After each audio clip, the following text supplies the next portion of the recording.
Hey guys, good evening and spontaneous processes क्या होती है? Calculate the temperature above or below under root of delta H.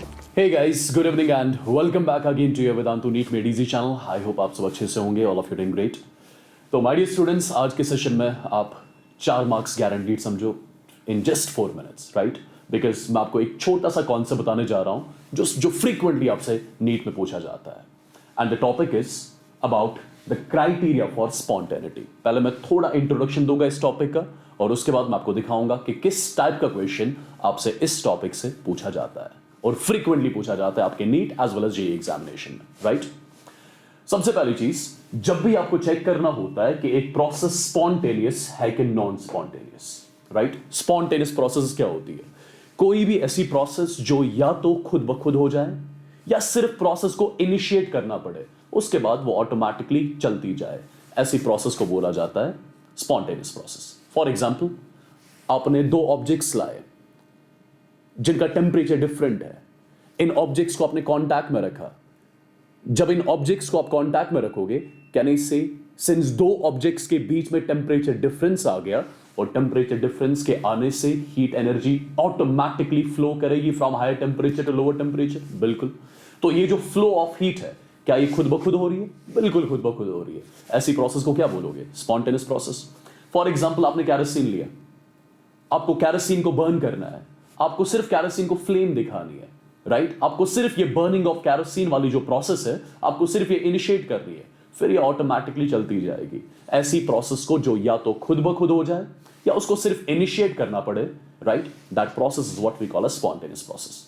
जब भी आपको चेक करना हो कि प्रोसेस स्पॉन्टेनियस है कि नॉन स्पॉन्टेनियस, आपको delta G for the system calculate करना पड़ता है. अगर delta G for the system at constant pressure and temperature negative आ गया, लेस देन 0 आ गया, स्पॉन्टेनियस होगा. अगर delta G for the system at constant pressure and temperature greater than 0 आ गया, non spontaneous.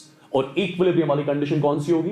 Delta G for the system at constant pressure and temperature अगर 0 के बराबर आ गया, we say system surroundings they are at equilibrium, right? अब point ये है, ये डेल्टा जी कैसे कैलकुलेट किया जाता है. इसकी एक सिंपल सी फॉर्मूला होती है, अगर आपको याद होगा, डेल्टा जी बराबर होता है basically delta H minus T delta S, right? तो इस फॉर्मूला को यूज करके आप स्पॉन्टेनिटी के क्वेश्चंस इजीली सॉल्व कर सकते हो. फॉर एग्जांपल, मैं एक क्वेश्चन आपको दिखा रहा हूं, देखिए जरा ध्यान से. आपके पास एक प्रोसेस दी गई है, A gives B.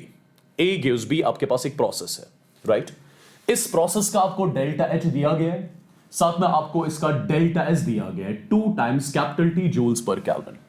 Calculate the temperature above और below at which the process will be spontaneous, right? तो मुझे चेक करना है इस प्रोसेस के स्पॉन्टेनियस होने के लिए टेम्परेचर रेंज क्या होना चाहिए बेसिकली. तो सिंपल मैं अभी वाला कॉन्सेप्ट यूज करूंगा. किसी भी प्रोसेस के स्पॉन्टेनियस होने के लिए delta G for the system at constant pressure and temperature ये लेस देन 0 होना चाहिए. As simple as that. Delta G खुद किसके बराबर होता है? Delta H minus T delta S. तो delta H minus T delta S की वैल्यू लेस देन 0 होनी चाहिए. बिल्कुल यहां तक सही. अब डेल्टा एच, इसको मैं ऐसे ही लिखूंगा, माइनस टी.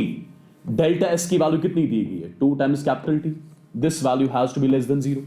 तो can I say delta H minus 2t square, 2t square, this has to be less than 0. As simple as that, right? I hope यहां तक क्लियर. अब इसके बाद बस कैलकुलेशन बची है, कैलकुलेशन करनी है, क्वेश्चन हो गया. तो 2t स्क्वायर को जरा इस साइड ले जाओ, तो यहां पे आना है डेल्टा एच की value should be less then 2 times capital T का स्क्वायर, या अगर इसी को रिवर्स करोगे आप लिखोगे 2t square should be greater then what? Should be greater then delta H, right?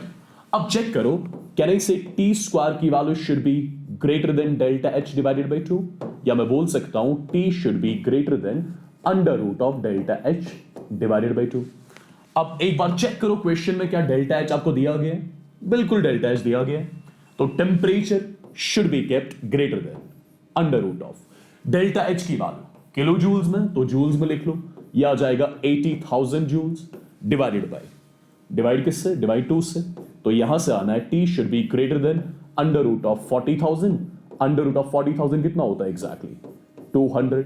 तो temperature should be greater than 200 kelvin, तब जाके ये प्रोसेस स्पॉन्टेनियस होगी, right?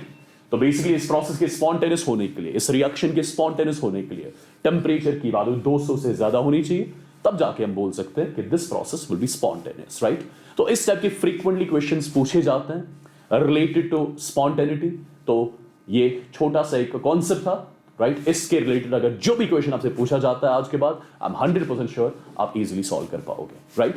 So that was all from my side. इसी type के videos में और लाता जाऊंगा, राइट, जिनसे आपके फ्रीक्वेंटली आस्क्ड क्वेश्चन जो नीट के होंगे वो हम यहाँ पे क्लियर करेंगे। Perfect. So thank you for watching this video. If you like this session, please do like the session, do share the session with everyone whosoever is preparing for NEET 2023 या 2024, and at the same time इस channel के साथ जुड़ने के लिए do subscribe to the channel as well, right? So stay blessed, take care, God bless you all, bye bye.